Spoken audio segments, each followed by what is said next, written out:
percubaan atau pilot plan oleh Suria 1000. Ini merupakan sumbangan kecil dari jumlah tenaga elektrik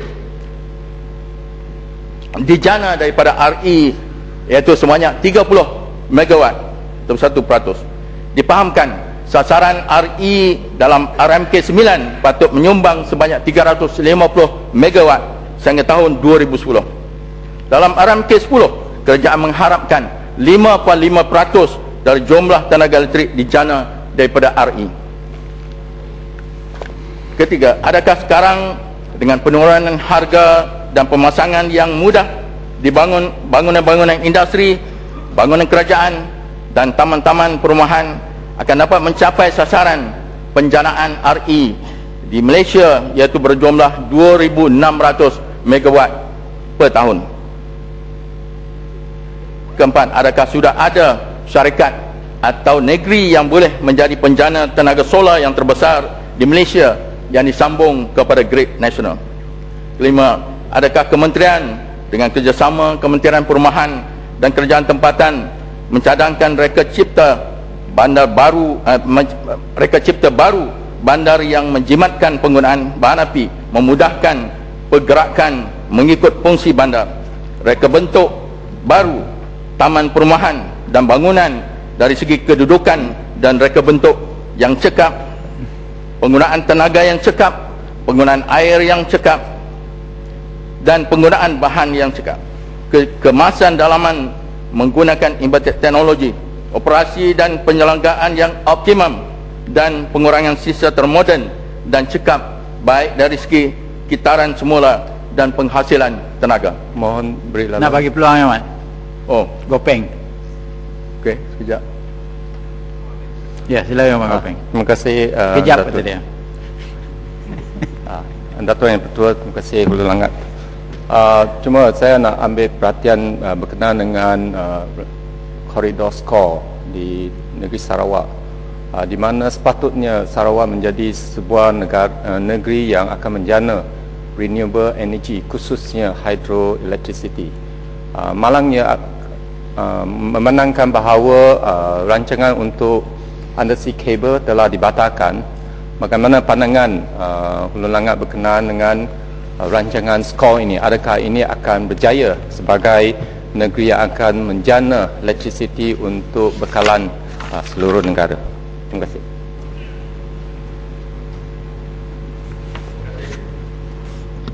Terima kasih Yang Berhormat. Sebenarnya bagi saya tenaga elektrik yang dihasilkan oleh Bakun yang dianggarkan 2,500 megawatt itu boleh dimanfaatkan di Sarawak, kerana saya dipahamkan satu industri aluminium smelting akan dibuat di sana, dan kita berharap mereka dapat memanfaatkan tenaga itu. Jadi seorang pakar tenaga iaitu Fazam Kasbani menganggarkan untuk menghasilkan 1 kilowatt elektrik memerlukan sistem PB bernilai RM25,000, iaitu hanya cukup untuk menjalankan 1 penyaman udara dan 4 lampu. Dalam lain perkataan, untuk menghasilkan 1000 megawatt elektrik memerlukan sistem PB bernilai 25 bilion. Oleh itu, tenaga nuklear adalah satu sumber alternatif yang baik, setanding dengan penjana dari bahan api fosil dan hidroelektrik yang kosnya secara kasar untuk menghasilkan 1000 megawatt elektrik adalah sebanyak RM20B. 5 kali kemampuan tenaga solar diperlukan untuk menjana tenaga elektrik dari nuklear. Penjanaan elektrik dari nuklear adalah berterusan berbanding solar hanya waktu panas terik saja. Minta laluan. Kacau. Betul. Ya, silakan Ahmad. Saya tertarik dengan penggunaan tenaga nuklear sebagai alternatif. Kawan saya ni pakar nuklear. Cuma saya nak minta sikit, mungkin boleh dibentangkan di sini.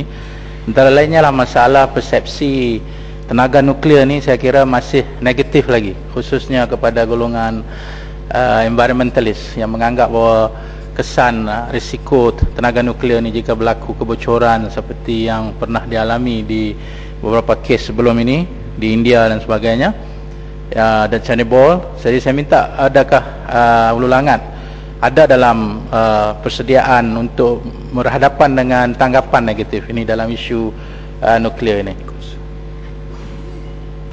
Terima kasih Yang Berhormat. Sebenarnya saya akan sampai kepada persoalan itu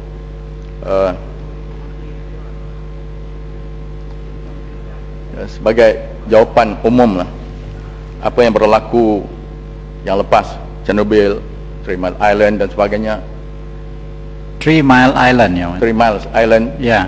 itu Dua saja berlaku di dunia. ya, itu mempunyai menggunakan teknologi yang terlalu lama, dan sekarang dengan perkembangan teknologi yang baru, kita harap insya-Allah tidak berlaku lagi perkara itu. Saya akan sampai untuk menjelaskan dari segi pencapaian reaktor nuklear. Oleh itu, tenaga nuklear adalah sumber alternatif yang saya sebutkan tadi. Saya sebut sumber alternatif. Jadi penjanaan elektrik dari nuklear ini adalah berterusan, berbanding dengan solar hanya waktu panas terik saja. Sebagai makluman, penjanaan elektrik dari reaktor nuklear di Korea sehingga tahun 2008 merupakan 35.6% dari keseluruhan penjanaan elektrik. Saya ingin masuk kepada apakah pencapaian reaktor nuklear. Pertama, menekankan aspek keselamatan. Kalau berdasarkan pengalaman selama ini, kadar penutupan reaktor secara tidak terancang adalah kecil. Secara tidak terancang maknanya berlaku emergency dan sebagainya adalah kecil. Yang kedua, kadar kecekapan tinggi. Bagi tahun 2008, faktor kemampuan seluruh dunia adalah 93.4%. Yang tiga, teknologi dan perlindungan keselamatan yang terjamin semasa kerja dan sentiasa dilaksanakan penambahbaikan.